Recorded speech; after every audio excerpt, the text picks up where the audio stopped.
Hi friends, ನಿನ್ನ ಜೊತೆ ನನ್ನ ಕತೆ ಧಾರಾವಾಹಿಯ ನಾಳನೇ ಸಂಚಿಕೆಯಲ್ಲಿ ಕತೆ ಅತ್ಯಂತ ರೋಚಕ ತಿರುವು ಪಡೆದುಕೊಳ್ಳಲಿದ್ದು ಪ್ರೇಕ್ಷಕರಿಗೆ ದೊಡ್ಡ ಶಾಕ್ ಕಾದಿದೆ. ಒಂದೆಡೆ ಅಶ್ವಿನಿ ಆಕ್ಸಿಡೆಂಟ್ನಲ್ಲಿ ಸ್ಥಳದಲ್ಲಿ ಸಾವನ್ನಪ್ಪಿದ್ದಾಳೆ ಎಂದು ಇನ್ಸ್ಪೆಕ್ಟರ್ ಅಜಿತ್ಗೆ ಮಾಹಿತಿ ಸಿಕ್ಕಿದ್ದರೆ, ಮತ್ತೊಂದೆಡೆ ಅಜಿತ್ ಮತ್ತು ಭೂಮಿ ಒಂದಾಗುವ ಸುಂದರ ಕ್ಷಣಗಳು ಎದುರಾಗಲಿವೆ.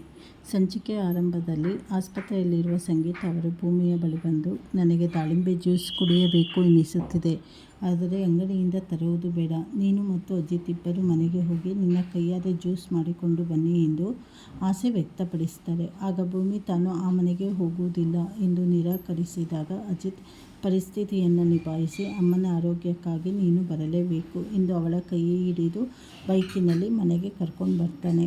ಬೈಕಿನಲ್ಲಿ ಬರುವಾಗ ಇಬ್ಬರ ಮನಸ್ಸಿನಲ್ಲೂ ಒಬ್ಬರ ಮೇಲೊಬ್ಬರಿಗೆ ಬೆಟ್ಟದಷ್ಟು ಪ್ರೀತಿ ಇರುತ್ತದೆ. ಭೂಮಿ ತನಗೆ ಮನೆಗೆ ಬರಬೇಡ ಅಂದವರು ಈಗ ಯಾಕೆ ಕರೆಯುತ್ತಿದ್ದೀರಿ ಎಂದು ಕೇಳಿದಾಗ, ಅಜಿತ್, ಈಗಾಗಲೇ ನಮ್ಮ ಕಾಂಟ್ರಾಕ್ಟ್ ಮದುವೆ ವಿಷಯ ತಿಳಿದು ಅಮ್ಮ ಕೋಮಕ್ಕೆ ಹೋಗಿ ಬಂದಿದ್ದಾಳೆ. ಈಗ ಮತ್ತೆ ಸತ್ಯ ತಿಳಿದರೆ ಅವರ ಆರೋಗ್ಯ ಹಾಳಾಗಬಹುದು. ಅದಕ್ಕೆ ಅಮ್ಮ ಹುಷಾರಾಗುವವರೆಗೂ ಸುಮ್ಮನೆ ಮನೆಗೆ ಬಾ ಅಂತ ವಿನಂತಿಸುತ್ತಾನೆ. ಮನೆಗೆ ಬಂದ ಮೇಲೆ ಭೂಮಿ ದಾಳಿಂಬೆ ಹಣ್ಣುಗಳನ್ನು ಬಿಡಿಸಿ ಮಿಕ್ಸಿಗೆ ಹಾಕಿ ಮೇಲಿದ್ದ ಸಕ್ಕರೆ ಡಬ್ಬ ತೆಗೆಯುವಾಗ ಕಾಲು ಜಾರಿ ಕೆಳಗೆ ಬೀಳ್ತಾಳೆ. ತಕ್ಷಣವೇ ಅಜಿತ್ ಅವಳನ್ನು ಹಿಡಿಯಲು ಹೋಗಿ ಇಬ್ಬರು ಒಬ್ಬರ ಮೇಲೊಬ್ಬರು ಕೆಳಗೆ ಬಿದ್ದು ಇಬ್ಬರ ನಡುವೆ ಒಂದು ರೊಮ್ಯಾಂಟಿಕ್ ಕ್ಷಣ ಸೃಷ್ಟಿಯಾಗುತ್ತದೆ. ಅಷ್ಟರಲ್ಲೇ ಅಜಿತ್ಗೆ ಸತ್ಯನಿಂದ ಫೋನ್ ಕಾಲ್ ಬರುತ್ತದೆ. ಅಶ್ವಿನಿ ಆಕ್ಸಿಡೆಂಟ್ನಲ್ಲಿ ತೀರಿಕೊಂಡಿದ್ದು, ಅವಳ ಪೋಸ್ಟ್ಮಾರ್ಟಮ್ಗಾಗಿ ಆಸ್ಪತ್ರೆಗೆ ಬಾ ಎಂದು ಸತ್ಯಣ್ಣ ಕರೆಯುತ್ತಾನೆ.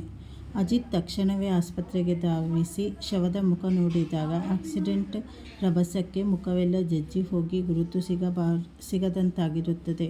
ಅಜಿತ್ ಅದನ್ನೇ ಅಶ್ವಿನಿ ಎಂದು ಭಾವಿಸಿ ಪೋಸ್ಟ್ಮಾರ್ಟಮ್ ಮುಗಿಸಿ ಮಣ್ಣು ಮಾಡಲು ವ್ಯವಸ್ಥೆ ಮಾಡ್ತಾನೆ.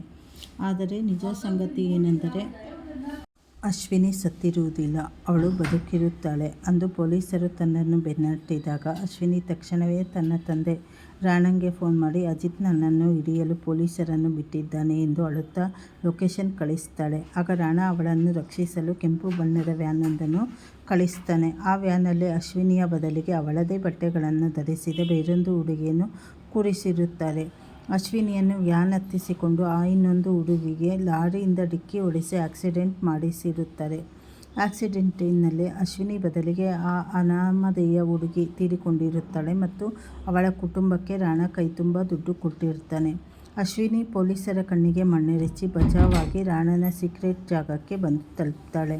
ಮಗಳನ್ನು ಸಾಯಿಸಲು ಯತ್ನಿಸಿದ ಇನ್ಸ್ಪೆಕ್ಟರ್ ಅಜಿತ್ ಮತ್ತು ಅವನ ಇಡೀ ಕುಟುಂಬವನ್ನು ಸುಮ್ಮನೆ ಬಿಡುವುದಿಲ್ಲ ಎಂದು ರಾಣ ಮತ್ತು ಸಾಕ್ಷಿ ಇಬ್ಬರು ಅಜಿತ್ ಮೇಲೆ ಭೀಕರ ಸೇಡು ತೀರಿಸಿಕೊಳ್ಳಲು ಭರ್ಜರಿ ಪ್ಲಾನ್ ಮಾಡ್ತಾರೆ.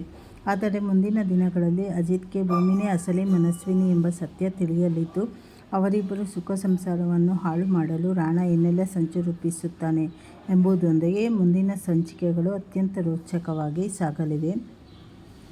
ಇನ್ನು ಏನೇನು ಬದಲಾವಣೆ ಆಗುತ್ತೆ ಅಂತ ಹೇಳಿ ಮುಂದೆ ತಿಳಿದುಕೊಳ್ಳೋಣ. ಹಾಗೆ ಹೊಸದಾಗಿ ಯಾರ್ಯಾರು ಚಾನಲ್ ನೋಡ್ತಾ ಇದ್ದೀರಾ, ಚಾನಲನ್ನು ಸಬ್ಸ್ಕ್ರೈಬ್ ಮಾಡ್ಕೊಳ್ಳಿ, ಲೈಕ್ ಮಾಡಿ, ಹಾಗೆ ಪೂರ್ತಿ ವಿಡಿಯೋ ವಾಚ್ ಮಾಡಿ ಸಪೋರ್ಟ್ ಮಾಡಿ. ಧನ್ಯವಾದಗಳು.